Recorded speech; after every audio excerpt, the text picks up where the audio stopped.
I was a Border Patrol agent in the mid 90s and early 2000s in Campo, California, San Diego sector. So up in the mountains of East County, San Diego. Is that where there's a wall? Or there's no wall there because it's so like deserty and mountainy? Well, when I first got there was not a wall. So it was a completely different environment than what they have nowadays. It was common for to have relationships with the people that lived right there on the south side. They often used the east-west border road to go back and forth, and they Mhm. often crossed back and forth to visit family members, and it wasn't as big of a deal as it is today. But eventually it did get a wall down there. They blasted through mountains and so forth to put up a wall that didn't stop anybody, just like the walls today don't stop anybody. So, you know, it pays a lot of contracts. People make a lot of money off of it. How did But you guys feel when the wall went up? honestly, at first, I was a young agent and I thought, well, maybe it's not a bad idea because we would have a lot of uh, drug smugglers come through, Mhm. just barreling through the barbed wire fence and bringing dope and sometimes people through. And so it seemed like maybe in some places it would be a good idea to stop the vehicles, Mhm. but it doesn't even stop the vehicles, to be honest with you. They just cut through it in a matter of a few minutes and they just drive right on through it with big old SUVs and stuff. So it doesn't do anything. It's a huge waste of money. And I do have to ask, was there a singular moment or was it a collection of moments that kind of radicalized you? It Um, was a collection of moments for me because so I was born in 71 okay. and I'm a Gen Xer. And I was Right on. born I was yeah, I was raised mostly in Alabama, Mhm. but through a liberal family, but still we're talking about 70s and 80s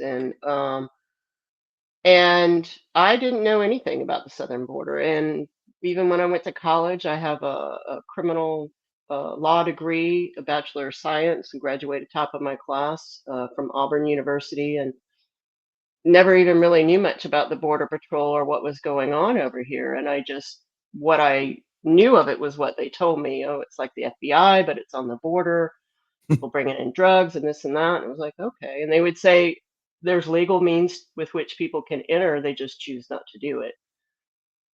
They And just choose because not to do it? they That's choose crazy. not to do it because they can either not afford it Yeah. or they can't get a passport or they can't get a worker's permit because of, whatever reason. So Mhm. pretty naive at that age too. I was 24 years old at the time, and most agents are just out of high school. To be honest with you, most are not very well educated. So Well, I mean, it's where you're talking about where you are, the East County of San Jose, for those that don't know, is not the rich part of the county of San Jose. I would it's assume San Diego. San Diego. I said San Jose. Sorry, I'm from the Bay That's Area, okay.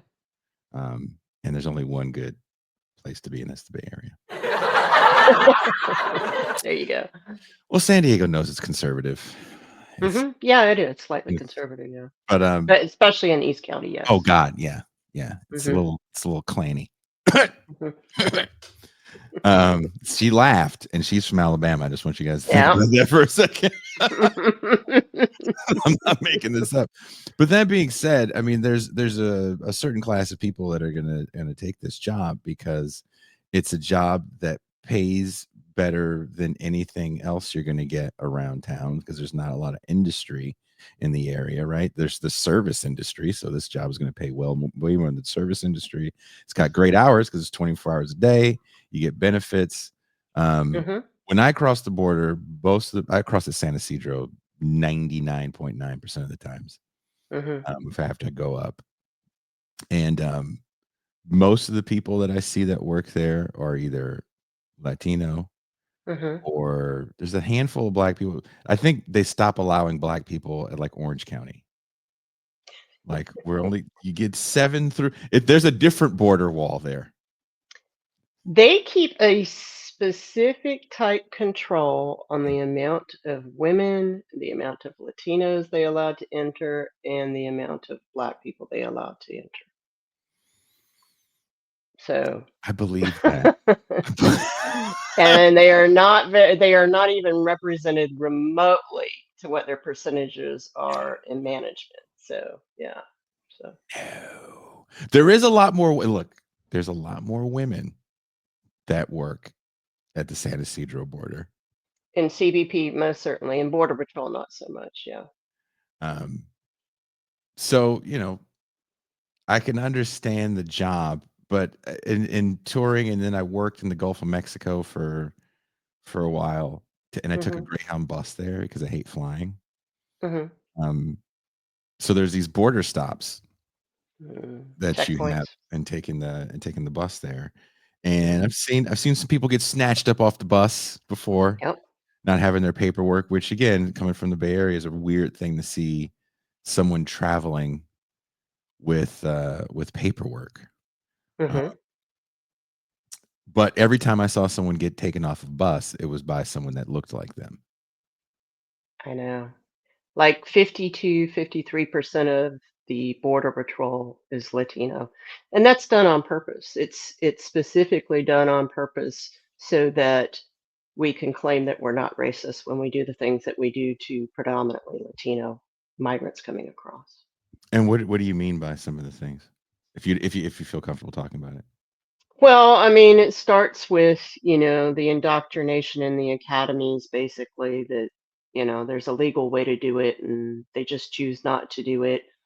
That the majority of them are criminals. And, certainly the demographics have changed. They changed in the Biden and Obama era when the majority of people coming um, ended up being asylum seekers. And Mhm. so, back in the day, it wasn't uncommon for, I mean, it's not uncommon for the agents to beat the migrants, for the agents to give the migrants things called Mexican heart attacks. That's where they stand in Mexican. front of the camera with their back and then Uh-huh. they push on their carotid artery to make them pass out. That's how come some people suddenly die in processing and they give no reason why. It's because a lot of times they're getting them Mexican heart attacks. They like to run them over. That's still really popular today, and no agent ever gets held responsible for that, although they do it all the time. And we have them on video doing it all the time. The men typically separate out the attractive female migrants that they want to date or have sex with, and then meet them on the south side afterwards, and promise to, be their boyfriends and get them into the United States. I mean, you name it, they're involved. They're involved with everything. And in fact, from 2018 until now, I just did a quick blog before we got on here to talk. So since 2018, Mhm. Border Patrol has had more of their agents per population when you check the percentages. The Border Patrol agents commit more crimes than the migrants that they arrest. And the Border Patrol will say, they brag on CBP's website. Well, that's, the amount of our agents getting arrested, that's less than 1% per year, and that's within standards of other law enforcement agencies. But you know what? The migrants that they're arresting have criminal backgrounds less than 1%, less than what the agents have, and yet that's not acceptable. Mhm. So we're constantly, the Border Patrol is constantly criminalizing the migrants and trying to make them out to be more criminal than themselves. And so they've actually gone to the point of where to try and prove that they think the migrants are all criminals, is they're saying just crossing a line with your foot without a piece of paper. Well, that's terrorism, or that's criminal behavior. And their union even comes out and says that they're terrorists just because they cross a line without a paper. And it's like, but every Border Patrol agent knows that asylum seekers can legally cross Mhm. without inspection and hunt down an immigration agent and ask to be processed. That's 1158. That's US law. And so they criminalize them and they need to criminalize them. And now on their stats, they add in, instead of the normal categories of rape, murder, theft, this and that, which their Border Patrol agents are listed as Mhm. committing these crimes. They add to the migrants to make them look more criminal, illegal entry, which is a civil immigration offense. and it's a Okay. misdemeanor when you do it the first time. And when I was an agent, it was always handled administratively, though we could have handled it criminally in certain circumstances. But the majority of the time, it was handled administratively because it's essentially like a speeding ticket.